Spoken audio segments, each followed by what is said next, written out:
not to use drugs, alcohol, or cigarettes.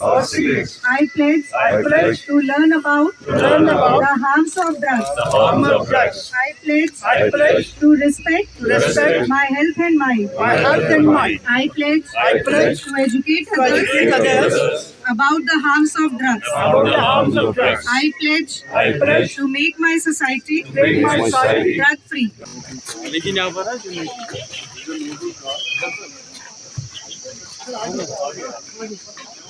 स्वच्छ Bharat mission जो ग्रामीण है वो रूरल एरियाज के लिए है।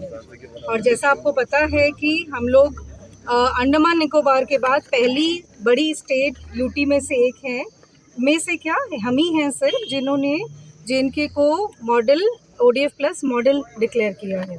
और ये सब आप लोगों का कंट्रीब्यूशन है, आप लोगों की मेहनत है। डिस्ट्रिक्ट डेवलपमेंट कमिश्नर जो चेयरमैन हैं डिस्ट्रिक्ट सैनिटेशन कमेटी के स्वच्छ भारत ग्रामीण में, उनकी सदारत में ये जो कमेटी बनी है, इस कमेटी ने हर डिस्ट्रिक्ट में बहुत अच्छा काम किया है। चाहे वो डोर टू डोर कलेक्शन का हो, चाहे हमारा सॉलिड वेस्ट मैनेजमेंट जो इतने सेग्रीगेशन शेड्स बने हैं, प्लास्टिक वेस्ट मैनेजमेंट यूनिट्स लगाई गई हैं, कुछ और भी लगाई जा रही हैं। सो अब जो इंफ्रास्ट्रक्चर क्रिएट करना था वो सरकार ने क्रिएट कर दिया, जितना पैसा लगाना था लगा दिया।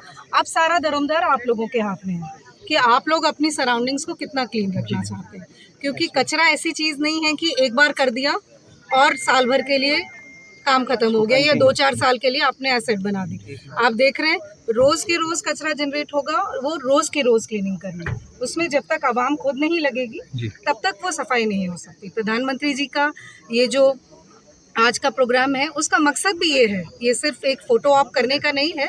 मकसद ये है कि लोगों के अंदर इस चीज़ की अवेयरनेस आए, कॉन्शियसनेस आए कि जब हम बाहर के देशों में जाते हैं हम कभी कचरा नहीं फैलाते। क्यों? हमें पता है वहाँ पे फाइन लगेगा। हम अपने देश में सोचते हैं कि जितना कचरा थोड़ा और डाल लिया तो क्या फ़र्क पड़ेगा। सो वो अपनी अवेयरनेस, अपनी कॉन्शियसनेस हमें लानी है कि अगर आप कचरा डाल रहे हैं तो मैं आपको टोकूं, अगर मैं कचरा डाल रही हूँ तो आप मुझे टोकें। और एडमिनिस्ट्रेशन का भी ये काम है कि अब वो स्टेज आ गई है कि अब हम लोगों को इसके लिए पेनलाइज भी करना शुरू करें। अभी तक हम इसमें लोगों में कॉन्शियसनेस क्रिएट कर रहे थे, अवेयरनेस क्रिएट कर रहे थे। अब जो लोग कचरा फैलाएं, जैसे हम बाहर के देशों में जाते हैं वहाँ हमें इस चीज़ का डर होता है कि अगर हम कचरा डालेंगे तो हमें पेनल्टी देनी पड़ेगी। वो थोड़ा सा अब हमें अपनी सराउंडिंग्स में एक दूसरे के मन में डर क्रिएट करना है कि अगर मैं डालूंगी तो आप मुझे टोकोगे या मुझे शर्मिंदा करोगे। तो वो अब स्टेज आ गई है क्योंकि अब हमने इतना इंफ्रास्ट्रक्चर बना लिया है कि आपके पास सारी सहूलियात हैं कि आपने उस कचरे का डिस्पोजल कैसे करना है। आज ये स्वच्छता ही सेवा है, सफाई का अभियान आज से 1 अक्टूबर से शुरू हुआ है। बाज़ाब्ता तौर पर इसकी इनाग्रेशन डिप्टी कमिश्नर और कमिश्नर मैम ने की है कि इस सेवा, इसका मतलब है, इस स्कीम का मतलब है कि हर गांव जो है वो साफ़ सुथरा रहे। और उस सफाई के लिए, उस कूड़ा कचरा के लिए हमने ऑलरेडी सेग्रीगेशन शेड्स बनाए हैं।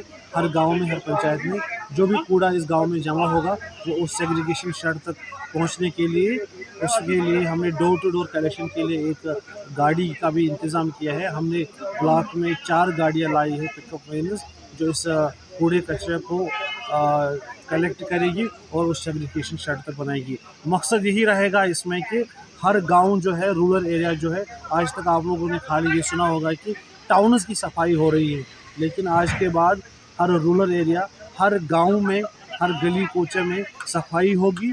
बाज़ाब्ता तौर पर आज से ही उसकी इनाग्रेशन की गई।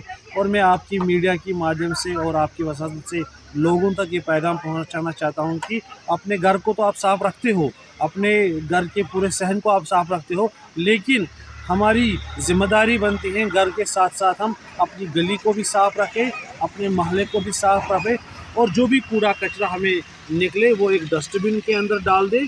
और उस डस्टबिन को, ये जो पिकअप वैन हमने लगाई है, ये उसको बाज़ाब्ता तौर पर उस डस्टबिन को उस सेग्रीगेशन शेड तक पहुंचाएगी।